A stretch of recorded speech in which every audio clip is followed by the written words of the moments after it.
شاند هاته پیک آنین اف شاند کنگی برای خود ده شاما پایتخت سوریه کنگی دست به جوینان لگل حکومت سوریه دکه چه حاضر کریش بوان جوینان لگل اندامه کی شاندا کردیه هفش ازوان مجاران گوتو بیج دکم دکتر صلاح درویش کو اندام شاندا کردیه و سکرتیر پارتیا دموکراتیکیا پیشورویا کرد لسوریه جقام شلومیوانه میا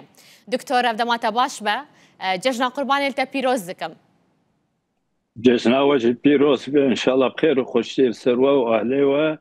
وملتي ما تبدا. قالك سپاس دكتور. هما جوي دخوازم دست بي بكم شان داوه كنگي بري خود ده شامي. شان دا ما چاره هيفي نه بيك هات. شان دا ما بيشتي جشن قرباني اما شامي بخوازن جمر موعدكي خويا بكن شبوم هرن قفتو قوبوان ربكن سر فرسا كردي ام بشتي يعني جشنا قرباني ام جوان ربشينن واوي جواب يبدن ما كان كي جواب دان مك او حاضرن ام درن بريمت كشامي ام درن يعني جنهاو حتى دوشمه تشتكتن رجع سيشمه هنا دا خوازش حكومتي بكن كو ديروكا كي موعدك جوار دينن هم بشن شامي بله باش يعني بلي. حتى فيكي اللي كي دكتور تك كنالين بيوندية دنابرا وحكومتا سوريا دا تنايا نا كنال بيوندية اورتا نافينا شاندا كردي وحكومتا سوريا دا استا تشي نبونه يعني ام الهيفية نقام قاربا وقت بيجب بريك مباشر بوان ربدن وبستينن الشامي بوان ربدن وبستينن براستي ما هنا بوان تقفتو جو نكرنا ام الهيفياوان يعني ام من الهيفياوان جواب كبدن ما ام هرم بوان رونين حتى لها ما هنا تتكلي بوان نكرنا دكتور اگر هون تكليه بكن هون بكيرا بكن بدرستي هون فيدا خوازيش كي بكن كي جان آلي دامو دزگهه ما امي دخوازيش حكومة الشرع بكن إجا الشرع كي تحديد كي تشلوت شاندا خو بيكتين إجا وإشي وانا براسي أم خو نزانا وكي بدن برشعبا لدخوازا ما رئاسة جمهورية رئاسة جمهورية الشرع يعني ناميا واوش بو سروكي سوريا با أكيد واي باشا وتشج بو فانغو تو بيجان آمده كريا دكتور يعني شاندا كردي هاتا بيك آنين هون ناميج شاميرا بشينن اگر شام آمده با وتش حاضر كريا هون داخوازا چبكن شخوا هون تبدأ زانن هلك ما هي هلا داخوازا او بلجي هفبشي هاتي بيك آنين خالق تد قال لكن تشد جبو مسألة سوري بتبعي تشبو مسألة كردي بشكل كي تايبت يعني ما هناك مبادئ الجماعة هنا أمل سروان إيش بكن بدانو سندنا خو في حكومتي يك جاي أم دبينن سوريا لا شكي يك لاشي يعني أجر پرچاک جوی لاشی اهمال بوه به پار بوه اولاش کش شلالت کوه و نخوشت کوه دویگ کرد وک پرچاک جوی ولاتی به پار نمینن ام کارت کن جبوک سوریا استقرار بوه سوریا وقت به آرام بوه و روشا کرد جیتی ده اوجی آرام بوه دوید جی امه مسئولیتک مزن ایش بکن جبر كاركي ولات باريزية مزنة لسر بشتا وفدي كردي أما جبي جماعة مقابل خربيش إما أم باورياما بحوارتي أم نبنا كوكيارنا أم نبشرنا دبي أم بروبليما دين آليكي سوريا بريق كومك بروبليم تتشيبون دبي أو سوري بيت نما بمينا أو شكل ام بهفره وقت به وضعية سوري شارع سربكن شو كرد شو عرب شو سوريان شو مكونات دكش بهفره شارع سربكن في مسألة سوريا ما كشاي نا آلي كي تنية بله. واجبه دولتا سوري بخويه كردا بده برشاب وقت برشاكي شفي ولاتي جما فيوان دستوري دي بيك بينه جبر مكونة كي أساسية ج في ولاتي و دبي يعني لي بي برسين باش يكش خالق بله كرمك كرمك يك جي خالان تا قلت شيا يكش خالان الجما ام دبي سوريا نما سوريا نافندی به سوریا نه نافندی به جبر سوریا نافندی 5 سالی دکتاتوریت و خرابی آنی وی ولاتی دوی من نافندی تکوی ولاتی و افجل سر حکومت سوری بخود تسهیل دک مهماوی دوری ننافندي هي لا صورة دکتاتوری الجموة وكشان دا كردي. نافندی الجمع ده حواري دي مفاوضات دي ام كيف خوشن نافندی چه به لهر خاله ماشي خاله حوار يعني معناها مدرن كحوارك يمكن مدرن مفاوضات يمكن باشا ونهر دكتور باشا دكتور ننافندي بله قالك جوري خوهنا معناه بله ننافندي سياسي هيا جغرافي هيا إداري هيا بله بله فدرالي هيا هون وكشان بله دا كردي هون دا خوازا تشجوري ننافندية بكن يعني هون قلتو بيجان لسر تش ننافندية كي بكن يان فدرالي يعني من افندية السياسية هتبيك بيد باوريا ما تشكي باشي اگر بيك نهات اوجد منش مفاوضات ارد من نافندية كدن لإيما درايا مد تشتي هر گرنگ شو كردر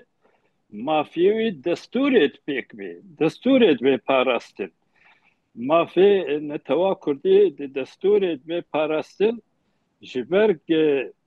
mafê me destûrstên navendî ji me re nebese ji ber navendî ji mentiqê gişê re yê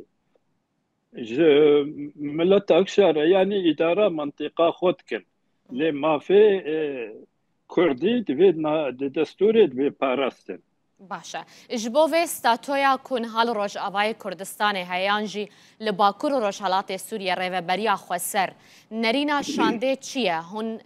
دي بخازن كو اف ريفا بري وكا خو بمينا افري بري وكون زانن شاندا كوي باش قهي شاندا كوي باش قهي وقفتو قويا بدولتا سوريا ارتكب حكومتا سوريا ارتكب اگر ام رهبری ام ندجی و رهبری نه ام رهبری میند و اجابه و رهبری خلقی کشی نمین رهبری حزب که تنه یا طرف که تنه خلقش لیب خودی درکوین و اوج الخلقی کشی خودی درکوین لی ام رهبری دیسه مافی کرد ناپاریزی مافی کرد تی پاراستن به ویشانده و به هبوناوي واعترافها الدستور السوري دو بباراستن جبرك ريبريا عربا ريبريا كردا ريبريا اشوريا ريبريا خلقيه كشيه نريبريا نتوا كرد جبو في كام دبيجن جمر كلكي جرنكا ام دستور دي ما في خو بيك بينا يعني يا كم داخوازي كهم بكن وبتشن شامي هون داخوازا جوهرتنا عند دستوري ده بكن اف دستورا دمكي كونها هيا بێگومان ئەف دەستورە دەمکیگانە هەیە نکار سووری پارێزێ و نکارن خەلکی سووری خودی دەرکەوێ ji bo Sûriye aram bibe divê Sûriye xelkê xwe xwedî derkeve û xelkê Sûrî jî lê xwedî derkevin yani yek ji muhimmatê mezin yani ev dewlet li xelkê xwedî derkeve û xelk jî li vê dewletê xwedî derkevin ولو شيء بيك نايح حياك او اف دولة خلقية كشي قبول نكه ملتي سوري كشي قبول نكه يعني اف دولة نابج جاليكي سياسي ربي يا جاليكي قومي ربي يا ايديولوجيات در ربي اف دولة فيها خلقية كشي بي خلق قشتت باراستي بي لي دكتور جبركو برسا دستورية كسي ياسا ناسو كسي حقوقي لقلوة هيد نافاشان ديدا مخابن أنا نا لأفشان يعني أف شونا أول شونا أولو